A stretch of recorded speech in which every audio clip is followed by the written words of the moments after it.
considère qu'il y a un trouble mental ou un trouble psychique, c'est la même chose, hein, quand il y a un dysfonctionnement au niveau de certains de nos automatismes dans la gestion de la manière avec laquelle nous vivons un événement, dans la manière avec laquelle nous nous comportons devant une situation, quand il y a quelque chose qui impacte notre lecture, notre vécu des choses ou notre comportement vis-à-vis des choses. Et pour donner une explication simple. Alors, je m'explique, par exemple, si ça va se traduire, ce trouble psychique ou mental, par exemple, chez un névrotique, comme on les appelle, par de l'angoisse. Une angoisse qui est une peur, qui est une sensation, un éprouvé psychique et corporel, par de l'inquiétude, qui va faire que nous allons avoir des problèmes dans la gestion de notre vie parce qu'elle est impactée par cette angoisse.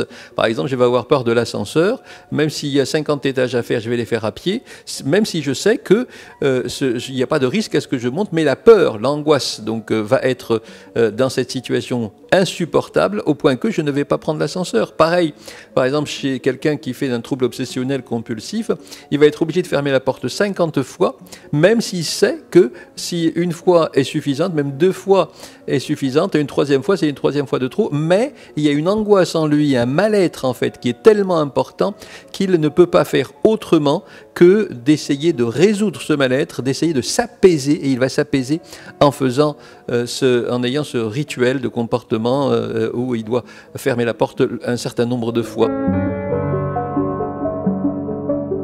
Il faut chercher les réponses et les trouver, parce que quand notre santé psychique est très impactée par quelque chose, ça veut dire quand quelque chose que l'on vit commence à avoir des répercussions sur notre quotidien, il faut absolument chercher une réponse.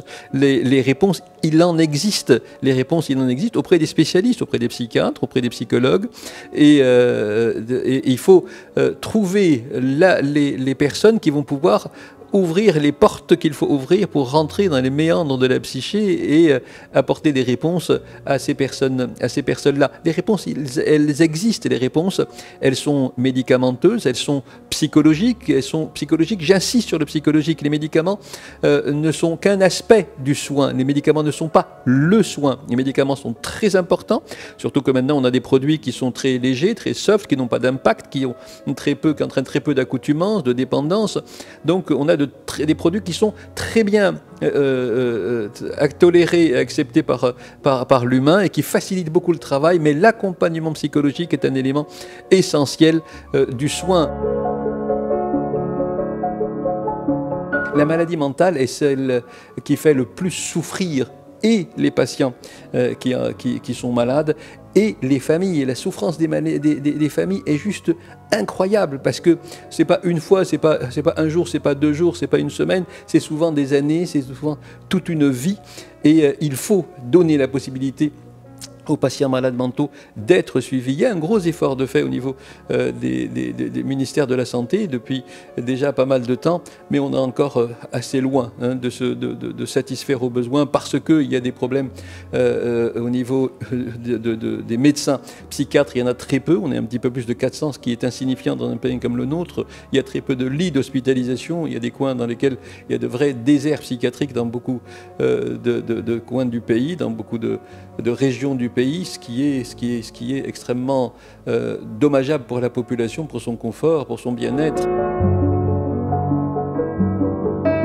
La souffrance psychique n'est pas anormale, hein. C'est son niveau qui est important, c'est quand elle atteint des niveaux majeurs qui sont insupportables, que le problème se pose, que le malade mental, que le citoyen soit en souffrance psychologique dans certains moments de la vie n'est pas du tout anormal. Il faut voir qu'est-ce que devient cette souffrance. La souffrance est quelque chose qui est dépassé pratiquement toujours en fonction de nos mécanismes réparateurs. L'être humain est extraordinaire, il est capable de réparer, la peau, les muscles, il peut réparer le corps, et il est capable de réparer aussi la psyché. S'il a suffisamment d'outils, s'il est suffisamment armé, et si tel n'est pas le cas, s'il est suffisamment aidé par la profession, hein. Donc les Marocains, oui, souffrent comme tout le monde, et par contre, là où ils souffrent beaucoup plus que beaucoup d'autres pays, c'est par rapport à l'aide qui doit leur être apportée, qui n'est pas suffisante.